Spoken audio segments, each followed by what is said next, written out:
Hey, welcome to this week's 5 and 20. I'm here this week with Matthews with 5 topics we found in the news in the last week. Hey, Matthews. How's it going? Going great. You found this article, The Great Resignation. Yeah, pretty interesting article on CNBC. It sounds unbelievable, but I mean, it seems like a reputable source from a Monster.com survey calling it the Great Resignation, saying that up to 95% of workers are considering changing jobs. It did delineate the difference, and some are just trying to go to completely different careers. Some are just completely unhappy with their job in general, but a lot of them are just becoming, going back to work. They used to be traveling a lot and in the office and traveling, and now that they've been able to get used to remote work and being with family and friends or going on long vacations while working, going back to the grind of being in the office or even traveling again is not what they're looking for. So the article's saying 95%, kind of pretty high number there. Yeah, I had to read that twice. I guess my take on that is, work life is so important with families, and I could definitely see that. I mean, the article profiled a young person with a family that was traveling all the time for work, and now he's been home, working from home, and now traveling needs to happen again for his job, and he doesn't want to do it. And I get that. I used to be on the road 15 to 20 days a month, and it kind of wears on you. You realize you're missing a lot of things. So it will be interesting to see, though, is how companies respond to that, right? So what, how are they going to be able to retain employees going forward? Yeah, I think it'd be easier for smaller businesses, but for some of these big corporations, it's going to be an issue to figure out exactly, the mix of remote work to actual coming in the office. I've got a lot of friends in the corporate world, and they love being able to go on vacation and work from there with their family, like we said, and being able to go back to the office 5 days a week now and miss those opportunities with family. It's going to be different for sure. So it's not even about money necessarily. It's about time, and that's something that it'll be interesting to see. All these companies have all this real estate that's all built for people being in office, right? We went through the office phase where every room was open and there were 20 people in a room. You could all talk and work together. And then it was shifting back to individual offices because we realized that wasn't as efficient. Now we're going to move to everyone just being totally disconnected. So you'd totally lose your company culture if everyone wasn't connected to the company, right? Yeah. Maybe it doesn't have to be all remote, but maybe some type of balance would be beneficial for some of these people. Another article, I love airplanes. So this one caught our eye. United is buying 270 planes. I think that's very interesting because that's partially Boeing. I think there's 200 Boeing planes a part of that order. The 737 MAX as well as the MAX 8. And then the Airbus, I believe it was the 321 Neo version. Correct. Buying that airplane as well. Interesting that United seems to be wanting to reinvent themselves in terms of service. So before, it's like, how many people can we pack on a plane? Very basic service. And now they seem to be, I think our article was talking about TVs in each seat back now, where before you just connected the Wi-Fi with whatever device you bring. And it's supposed to be a shot at Delta. I'd say with my history with United that not only is it the equipment, but it has to be the service as well. So maybe the article doesn't talk about customer service on that front, but I would think that would have to be a campaign internally for them to be successful at competing for the higher higher end traveler. I think it was annoying to travel during the pandemic, not just the mask, but what are the rules? Now it's even more annoying because you still have the rules in effect, and then now there's 2-hour lines for the security, evidently, on some weeks. Yeah, I was there not too long ago, and it was wrapped around the food court. So that's going to be interesting to see how this works for them. Also, not mentioned in this story, but it was mentioned earlier, is that United also agreed to get, I believe it was, I got the article right here, 15 Overture aircraft. These are basically planes that fly supersonic. They look a lot like the Concorde, just more up-to-date technology. I don't know that they'll ever fly those, but I thought that was great for publicity. It sounds good. I think Delta Airlines even had orders for Concordes back in the day, and it never came to fruition. Other airlines, there's a Mitsubishi regional jet that was supposed to be made for a lot of regionals to replace the CRJ. They couldn't actually build it. It was too heavy, or something happened in production, and they realized that they had a bad plane, so it was never made. So they're going a long way from not having any room or TVs to doing supersonic jets. That's a big upgrade there. Right, exactly. Also, the article noted that they wanted to take some of these new airplanes, the 737s specifically, to replace their 50-seat regional jets. And 50-seat regional jets aren't operated by United directly; they're operated by other carriers like Southwest, or I think it used to be ExpressJet, which is no longer in existence. We've been hearing this for a long time. I'm sure the market would love to have no more 50-seat regional jets. They're kind of cramped, but I don't know that actually ever happens in the end. Delta's been pretty successful in getting rid of quite a few of them, so there is a chance. You shouldn't be on a 2.5-hour flight in a 50-seat regional jet. But so with this increasing in demand, I certainly see that as probably a positive for the marketplace. And with all the number of pilots that they're going to have to hire, United and Delta and American, certainly that gives room for the regional guys to make a transition into the majors. So it's probably a good opportunity for everybody. Yeah, it was pretty interesting. I mean, that's to compete with the higher paying cities like San Francisco and New Jersey. But a lot of them, they've expanded their hubs in Denver and Chicago as well. So it sounds like United's trying to expand. It'd just be interesting to see how the makeup of these planes are. I didn't realize they were getting rid of all the TVs and getting more cramped. When you go, like you said, when you go on Delta, you actually have all the luxuries. So right. Yeah, I flew on a couple years ago. I flew on an airline called WestJet, and they did the same thing. It's up in Canada.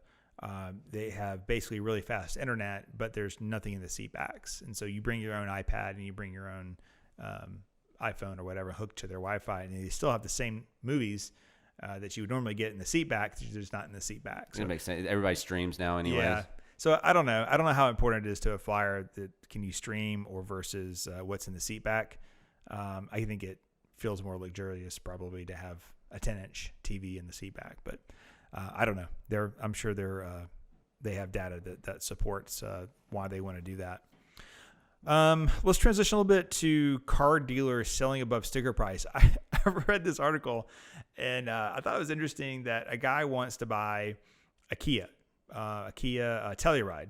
So I think that's one of their higher end vehicles. $45,000 normally price, so mid-level price range, and he goes to buy it, and the dealership has now marked it up to $55,000. So he has to pay $10,000 more for a Kia. Now, the financial advisor in me starts kicking in immediately, going, well, when you drive a $45,000 car off the dealership, it's now probably worth $35,000 the very next minute, right? So if you take a $55,000 car, it's not going to be worth $45,000. It's still going to be worth $35,000 when you drive, because now it's now a used car. Yeah. So who's paying a $10,000 premium for a Kia? It's not the time to buy for sure. I thought the article was interesting. He said that happened with the Escalade dealership too, and the lady was appalled. And she said, "How can you be doing that?" He said, "Because we can." So, yeah, I mean, hey, you know what? Supply demand, right? So you got something, people want it, whether it's a Beanie Baby or whether it's a car. Supply demand still applies. But if you don't need to buy a car right now, this is not the time to be buying a car. No. I literally saw a guy on Facebook selling a well-equipped truck that was 4 years old for $61,000. Yeah, you get more money for turning in used cars to the dealerships. I mean, it's crazy. In fact, we have our family car at the dealership today being serviced. And my understanding, I did not take it there, but my understanding is the lot's like almost empty. There's hardly any cars available at this dealership. So, a lot of this is because of the chips. They don't have the chips to put into the car. Right. A lot of it also is some manufacturers kept making cars and they just don't have the chips.